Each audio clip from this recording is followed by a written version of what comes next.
ब्रह्मचर्य बहुत जोर का ये यम है। ब्रह्मचर्य के बिना जीवन मृत है, मृत जीवन। ब्रह्मचर्य अमृत है। मन, वाणी, शरीर बड़ा भारी इनका साधना में योग है। अष्ट प्रकार के मैथुनों का सर्वथा त्यागी ही ब्रह्मचारी कहा जाता है।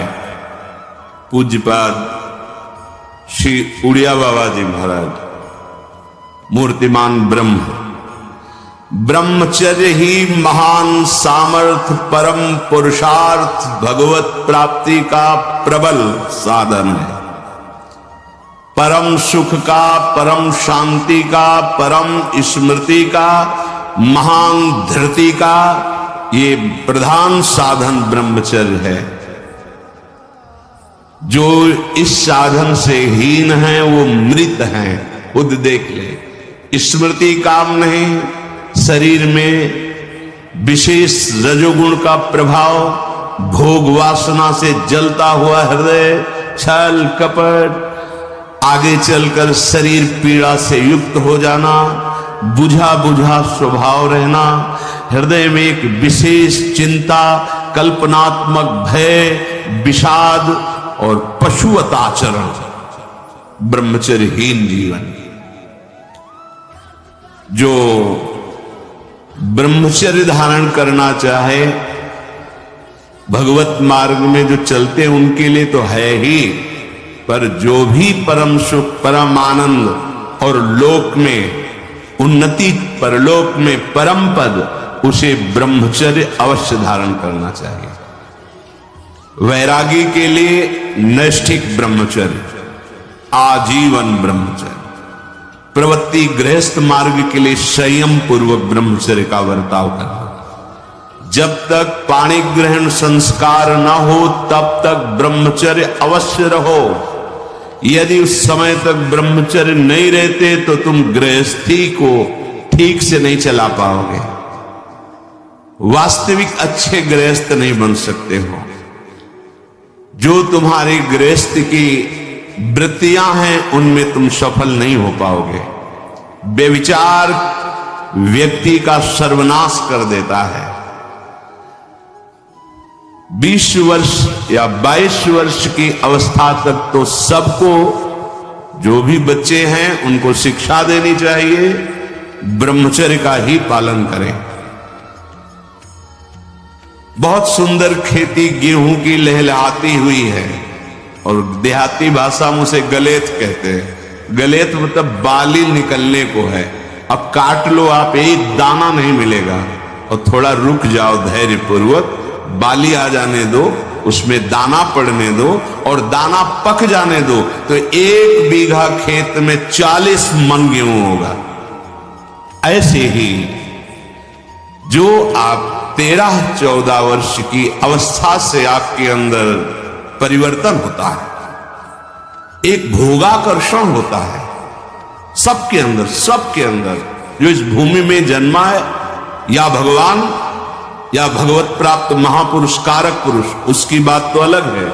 अन्यथा जो भी जन्मा है, जहां 12, 13, 14 वर्ष की अवस्था होती है, तो काम वेदना जागृत होने लगती है। मन एक अलौकिक आकर्षण, भोगाकर्षण की तरफ भागने लगता है। एक चाह होती, कोई हमारा ऐसा दोस्त हो, कोई हमारा ऐसा प्यारा हो जिसको हम अपना जीवन समर्पित करें। ऐसा होता है, एक माया का ऐसा आकर्षण होता है। इसीलिए पूर्व में गुरुकुल भेजा जाता था, बिल्कुल भोग विलासता से दूर, एकांत में महान ब्रह्म ऋषियों के शासन में, चाहे वो राजकुमार हो चाहे गृहस्थ बालक हो, एक ही संगत में बैठाल कर अध्यात्म विद्या के द्वारा, नियम संयम यम के द्वारा उन्हें पूर्ण किया जाता था। उनका ज्ञान पूर्ण, उनका संयम पूर्ण, विचार उनका सत्य, फिर वहां निर्णय लिया जाता था। अब मैं आजीवन नैष्ठिक ब्रह्मचारी रहकर संन्यास लूंगा, अब मैं गृहस्थ में जाऊंगा। दोनों की पद्धतियां थी। गुरुजनों को संतुष्ट करके एक विरक्त मार्ग में चले जाते। गृहस्थ मार्ग में, जो गृहस्थ मार्ग में जाते, पाणी ग्रहण हुआ, उसमें भी गुरुकुल में रहकर शिक्षा मिली है। कब, कैसे, किस विधान से हमें ब्रह्मचर्य का गृहस्थ में प्रयोग करना है। ऐसा नहीं कि मनमानी व्यभिचार प्रवृत्ति। यहां तो अब ऐसे आचरणों की बढ़ोतरी हो रही जहां शास्त्र, संयम, गुरुजनों की आज्ञा, इनका तो कोई महत्व ही नहीं रह गया है। कैसी कलयुग की विचित्र मलिन चाल। जिस अवस्था में असंग रहकर विद्या का अध्ययन करना, स्वास्थ्यवर्धक चेष्टाएं करके स्वस्थ होना, समाज सेवक, देश सेवक, परिवार को सुख पहुंचाने वाला आचरण, अध्यात्म विद्या का ज्ञान, वहां छोटे से ही भोग वासना प्रवृत्ति की बढ़ोतरी, वो दोस्ती, विपरीत भावनाएं, व्यसन।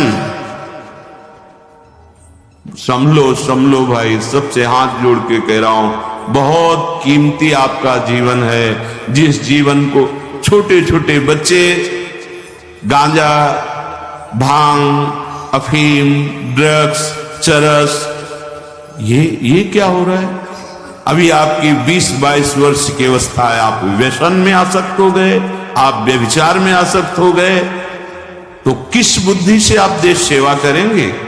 किस बुद्धि से आप अपना उद्धार या अपने परिवार को सुख पहुंचाएंगे? ब्रह्मचर्य जीवन है, ब्रह्मचर्य जीवन है। ब्रह्मचर्यहीन जीवन मृत्यु है। पूज्यपाद सिउड़िया बाबा जी महाराज, साक्षात ब्रह्म। जिसको ब्रह्मचर्य धारण करना है, ध्यान देकर सुनिए। सबसे पहला कार्य उसकी दिनचर्या में, चाहे बच्चा हो, चाहे जवान हो, या जो कोई भी हो, सूर्य उदय के पहले रात्रि के चौथे प्रहर में ही जाग जाना चाहिए। अपने तो अर्धरात्रि के बाद ही जाग जाते हैं। चौथे पहर में प्रातः 4 बजे बिल्कुल जग जाना चाहिए। और जो 8-10 बजे तक सोता है, वो कोई भी हो, ब्रह्मचारी रह ही नहीं सकता, ब्रह्मचर्य रह ही नहीं सकता। वो स्वप्न दोष का शिकार होगा, वो नाना प्रकार की कुचेष्टाओं का शिकार होगा, पक्का। क्योंकि बुद्धि को सत्य प्रकाश की तरफ प्रेरित करने वाले भगवान भुवन भास्कर हैं। वो पधार रहे हो, आप सो रहे हो सैया पे, आपकी आयु, श्री, कीर्ति, बल सब नष्ट होगा। देखो ना, जो 10-10 बजे तक सोते हैं, देखो ना, उनसे बात करके देखो, एकदम ऐसा लगता है बुझा हुआ जीवन। कोई भागवतिक तेज उत्साह न वाणी में, न नेत्रों में, न तन में। क्या जीवन, मृत जीवन। सबसे पहला नियम लीजिए, जहां भी आपको शब्द सुनाई दे, आपका जीवन ब्रह्मचर्य ही अमृत है और आपका जीवन ब्रह्मचर्यहीन ही मृत्यु है। ब्रह्मचर्य रहने के लिए आपको अपनी दिनचर्या सुधारनी होगी। प्रातः 4 बजे आपको उठना ही होगा, तभी आप ब्रह्मचर्य रह सकते हैं। अगर आप नहीं उठते तो आप देख लेना, इसका आध्यात्मिक प्रभाव पड़ता है। आप देखिएगा 3 बजे से लेकर के सूर्य उदय के तक अगर आप सोते तो आपका स्वप्न दोष बढ़ेगा, आपका संयम बिगड़ेगा। अगर आप कोई ऐसी कुचेष्टाएं नहीं किए हैं तो स्वप्न दोष की संभावना ही नहीं होती। आप बाल्यावस्था से कुचेष्टाएं करते हैं, संयम विरुद्ध रहते हैं, तो आप ना चाहते हुए फिर सामर्थ्यहीन हो जाते हैं, ब्रह्मचर्यहीन हो जाते हैं। बहुत ध्यान दें, ये अध्यात्म में जैसे पूरा मकान बनने के लिए नींव मजबूत होना जरूरी है, चाहे जयखंड का बना लो आप, अगर नींव मजबूत है। नींव मजबूत नहीं तो फिर मकान ढह जाएगा। ऐसे ही ब्रह्मचर्य हर मार्ग की नींव है। चाहे जिस मार्ग में चलना चाहो, चाहे जिस संप्रदाय में चलना चाहो, चाहे लौकिक मार्ग हो या पारलौकिक, आपका दुर्बुद्धि अपने हाथ से तुम अपना नाश करते हो। कैसी कैसी दुर्बुद्धि जागृत हो गई, सावधान। पूज्यपाद बाबा कह रहे हैं, जब प्रातः काल उठो, कोई भी हो, अगर थोड़ी भी आस्तिकता है तभी तो ब्रह्मचर्य की भावना आप धारण करोगे। तो उठकर पहला कार्य प्रभु का स्मरण। अपने तो प्रभु के स्मरण की सरसता प्राप्त करने के लिए पहले तो गुरुदेव और भक्तों का स्मरण, फिर प्रभु को। मोरे मन प्रभुस विश्वासा, राम ते अधिक राम कर दासा। भक्त सुमिरन से भगवान बहुत जल्दी प्रसन्न हो जाते हैं। हरि को निज यस्ते अधिक भक्तन यस पर प्यार। सबसे पहले महान भक्तों का स्मरण, उनसे हमें सामर्थ्य प्राप्त होती। जब उनका स्मरण करते हैं तो उनकी भजन शक्ति, उनकी कृपा शक्ति हमको बल देती है। हमारी दिनचर्या परम पवित्र और शास्त्र सम्मत होती है। फिर बिना, जिसे आजकल वो चल पड़ा है चाय काफी, बाबा मना करते हैं। ये दिनचर्या ब्रह्मचारी की नहीं होती कि आप सुबह उठे चाय पिए फिर सो, नहीं। हाँ, जल के लिए आयुर्वेद में सिद्धांत है, बिना कुल्ला वो मंजन किए आप जल पिए तो जो मुख में, वो आपके उदर को साफ करेगा जाके, आपके उदर को रोग रहित करेगा जाके। अधिक से अधिक पानी, अधिक से अधिक। अगर उल्टी हो जाती तो और अच्छा होता है। जैसे आप पिए 2-4-10 कदम पहले आपको उल्टी लगे, अगर उल्टी कर दिए तो बहुत अच्छा हुआ, क्योंकि पित्त और सब गर्मी निकल गई, नहीं हो रही, पच गया है। फिर इसके बाद आप शौच स्नान आदि क्रिया कीजिए। फिर पवित्र जब शरीर हुआ तो जैसे भजन आवश्यक है वैसे व्यायाम आवश्यक है, वैसे प्राणायाम आवश्यक है। वैसे आपको 2 किलोमीटर दौड़िए, कुछ शारीरिक ऐसा व्यायाम, कुछ ऐसे भी व्यायाम करते हैं। ये कोई व्यायाम पैर से ये कोई व्यायाम का मतलब पसीना निकले शरीर से, आपके शरीर को 1-2 किलोमीटर दौड़िए। अच्छा, बाहर दौड़ने को नहीं तो जगह जगह से सुविधाएं आजकल हो गई हो, ट्रेडमिल, हाँ उसमें, और ऐसे कुछ साधन है जिससे करिए। ये भजन है। अगर शरीर स्वस्थ है, पुष्ट है, तो आप भगवत सेवा, देश सेवा सब कर सकते हैं। व्यायाम और जैसे भजन आवश्यक। अगर तुम्हें व्यायाम ही करना है, तुम जवान हो और 3-4 खंड की सीढ़ी तो नीचे आओ, नीचे से ऊपर 11 बार उतरो तो दौड़ो, अभी व्यायाम हो जाएगा। नीचे सीढ़ी से शुरू करो और ऊपर तक जाओ, फिर नीचे आओ, फिर ऊपर 11 बार करो, देखो पसीना आ जाएगा, दौड़ो। ब्रह्मचारी बनना है तो ब्रह्मचर्य पचाने के लिए भी तो चाहिए ना। अब आधा घंटा पद्मासन 30 मिनट कोई बहुत नहीं होता। बैठ करके आप प्राणायाम, अनुलोम विलोम, जो आजकल शिक्षाएं भी दी जाती है इसकी, आप उसको कीजिए। आसन पे बैठिए, आपका शरीर स्वस्थ रहेगा। फिर अगर आप विद्यार्थी हैं तो जैसे हम शास्त्र स्वाध्याय करते हैं उसी भावना से आप आप देखो, अगर स्मृति आपकी प्रवीण ना हो तो बताना, और आहार आपका सात्विक हो।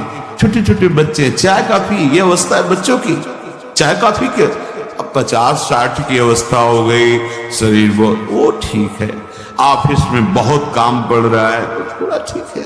अब नए नए बच्चे हैं और चाय काफी और ये व्यसन, भला ब्रह्मचर्य रह पाओगे? वैसे रह जाता है। परम पवित्र विचार वाला, परम पवित्र आहार वाला, परम पवित्र जब आपकी चेष्टाएं, तब इस महान शक्ति को धारण किया जाता है। ऐसे थोड़ी होता है।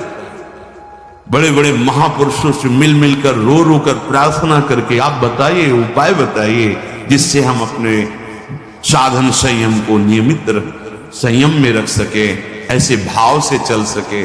आपको तो बिना किसी प्रयास के सुनने को मिल रहा है महापुरुषों की बातें। बिल्कुल समझ, आप रह के देखिएगा, एक नवीन उत्साह, और हारिएगा नहीं। आपने यदि गलत संस्कार बना लिए तो हारिए मत। कुछ समय तक बिना चाहे वो अभ्यास आपको गिराएगा, लेकिन आप बिल्कुल नियम संयम में दृढ़ रहिए, धीरे धीरे शांत हो जाएगा। ये आप धीरे धीरे शांत हो जाएगा। अब आपकी दिनचर्या में दो प्रकार के ब्रह्मचर्य, एक आजीवन ब्रह्मचर्य, तो वैरागी का तो आजीवन ब्रह्मचर्य होता है। जो प्रवृत्ति गृहस्थ मार्ग में, उनका संयम का होता है। शास्त्र संयम के अनुसार बर्ताव करे तो उसका जीवन बड़ा सुखमय जाएगा। केवल मन के अनुसार चलने पर कि आप गृहस्थ हैं तो आपके लिए छूट नहीं। देखो, परम ब्रह्मचारी भीष्म जी अपहरण करके स्वयंवर में जीत कर जबरदस्ती राजकुमारी, वो एक राजधर्म है। मैं ले जा रहा हूं राजकुमारियों को महाराज विचित्रवीर के लिए हस्तिनापुर के सिंहासन पर आरूढ़, जिसकी ताकत हो छोड़ा, वो राजाओं का है। अंबा ने तो अस्वीकार कर दिया कि या तो आपने अपहरण किया, आप स्वीकार कीजिए, नहीं तो मैं दो। अब वो संयम को भूल गए। महाभारत प्रसंग में है, राजा क्षमा रोग हो गया और मृत्यु को प्राप्त हो गए। बहुत सावधानी। ऐसा नहीं कि आप गृहस्थ में हो तो आप, ये कोई आपके लिए धर्म नहीं है। धर्म संतान उत्पत्ति, भगवान की सृष्टि पूजा के लिए, वो भी संयम भगवत भाव में स्थित रहते हुए। ये मनुष्य जीवन ऐसे बर्बाद करने के लिए नहीं मिला है मनमानी आचरण। यदि सत्संग नहीं सुनते, शास्त्र स्वाध्याय नहीं है, आस्तिकता नहीं है, तो चाहे स्त्री शरीर चाहे पुरुष शरीर पशुता रहती है। क्या जीवन है? आजीवन ब्रह्मचर्य पालन करने की जिसकी इच्छा है, नैष्ठिक ब्रह्मचर्य, उसको किसी भी प्रकार से इन अष्ट मैथुनों का स्पर्श नहीं करना चाहिए, संयोग नहीं होने देना चाहिए। और जो गृहस्थ में भी, तो वो भी सावधान। पाणी ग्रहण जिससे किया है वो भी समय मर्यादा के अनुसार। अष्ट प्रकार के ये मैथुन है। पहला, जब हम कोई गंदी बातें सुनते हैं, गंदी बातें देखते हैं, तब हमारे अंदर गंदी बातों का चिंतन होता है, फिर संकल्प बनता है। पहला, जो हम देखते हैं उस पे सुधार करो, जो हम सुनते हैं उस पर देखो। कोई ऐसी बात तो नहीं सुन रहे जो हमारे अंदर काम जागृत कर दे, कोई ऐसा दृश्य तो नहीं देख रहे जो हमारे अंदर काम जागृत कर दे, कहीं हम ऐसी कोई बातें तो नहीं भूल रहे हैं जो काम उत्तेजना प्रकट कर दे। तीन बातें। पहला, ध्यान दीजिए, इसी से भोग संकल्प बनता है। पहला, भोग संकल्प त्यागी। वो बनता कैसे? प्रधान बात, आपको ऐसा कोई दृश्य नहीं देखना जिससे आपके अंदर करुणा की सुने तो आपको रोना आ जाएगा।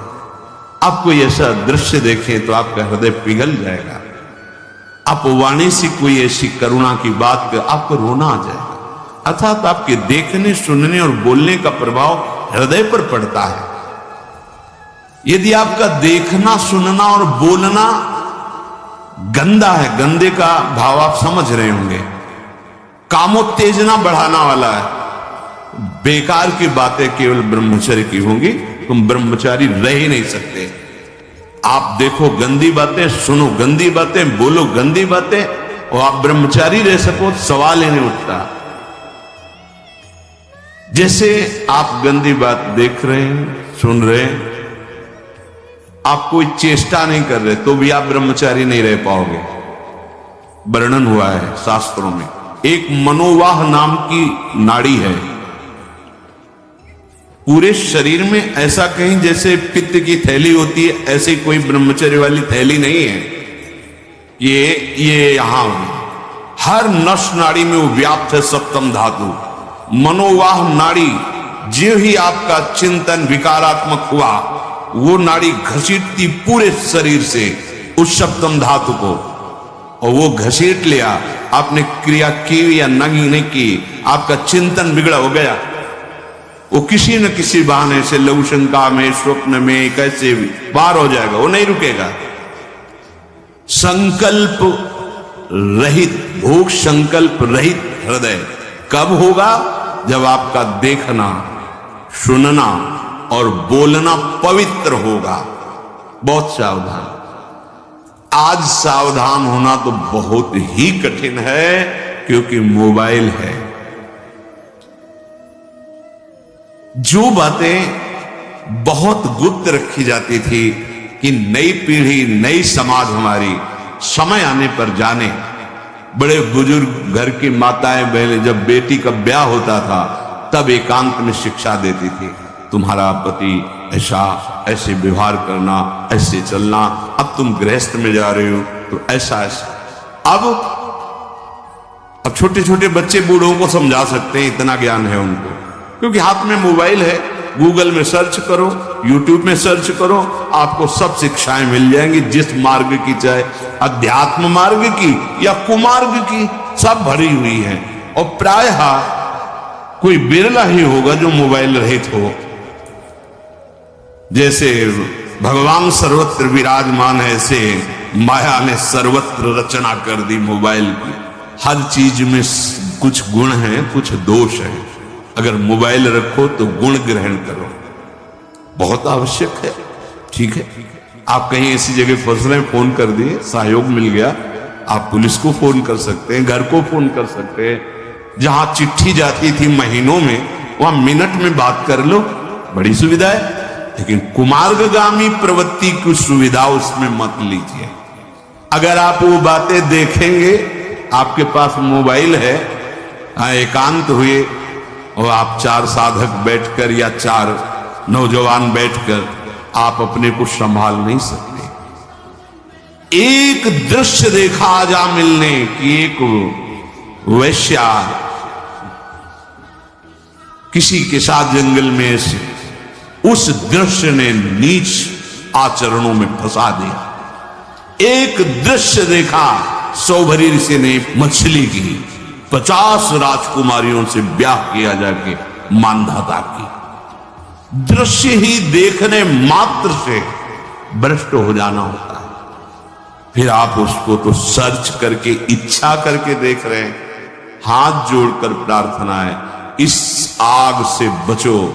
ये आग तुम्हारे सुकृतों का नाश करके, तुम्हारी जीवनी शक्ति का नाश करके तुम्हें ऐसे चिंता, शोक, ऐसे दुख में फंसा देगी, फिर नहीं निकल पाओ। त्यागा शांति अनंतरम, भगवान ने कहा। भोग के बाद शांति नहीं, तृष्णा पैदा होती है।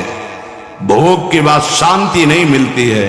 कुछ क्षण के लिए वो कामना का भोग किया इसलिए शांत लगता है, फिर उसके बाद जो उसकी तृष्णा पैदा होगी, वो तांडव देख रहे उस तृष्णा का, पशुवत आचरण। हम बातें बड़ी ऊंची ऊंची धर्म की करते हैं, लेकिन नींव नहीं है धर्म की। ये ब्रह्मचर्य पूर्ण जीवन के लिए अमृत पद है। चाहे गृहस्थी में हो, चाहे व्यापारी हो, चाहे किसान हो, चाहे, और विरक्त मार्ग का तो यही मुख्य ऐसा आधार है जिसके ऊपर वो विविध प्रकार की दैवी संपदा का अनुभव करता है। पहला है, जो आप देख रहे हैं, सुन रहे हैं, बोल रहे हैं, वो कामोत्तेजना वाला नहीं होना चाहिए, क्योंकि उससे आपके मन में संकल्प बनेगा। संकल्प भोग का बन गया तो क्रिया हो या ना हो, आप ब्रह्मचर्य नहीं रह पाएंगे।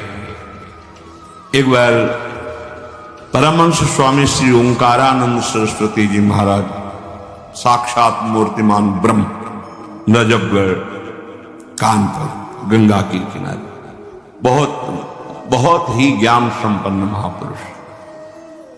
तो हिम्मत करके पूछा गुरुजनों से, तो अपनी बात, महाराज जी पूर्ण ब्रह्मचर्य रहने में कई ऐसे साधकों में परस्पर वार्ता हुई, क्यों कहते स्वप्न दोष हो जाता है, तो हम कैसे अखंड ब्रह्मचारी माने जाएंगे?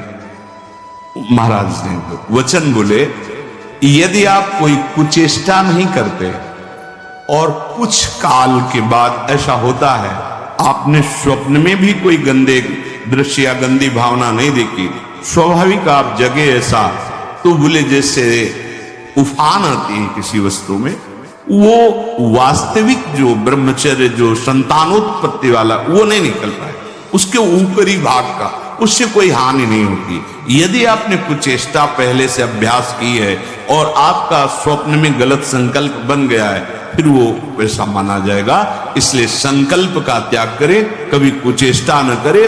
स्वाभाविक कभी खान पान बिगड़ गया या कभी स्वाभाविक ऐसे अधिक श्रम अधिक थक जाने से ऐसा हुआ, तो बोले वो ब्रह्मचर्य खंडन नहीं माना जाता, ऐसा होता है। दूसरा,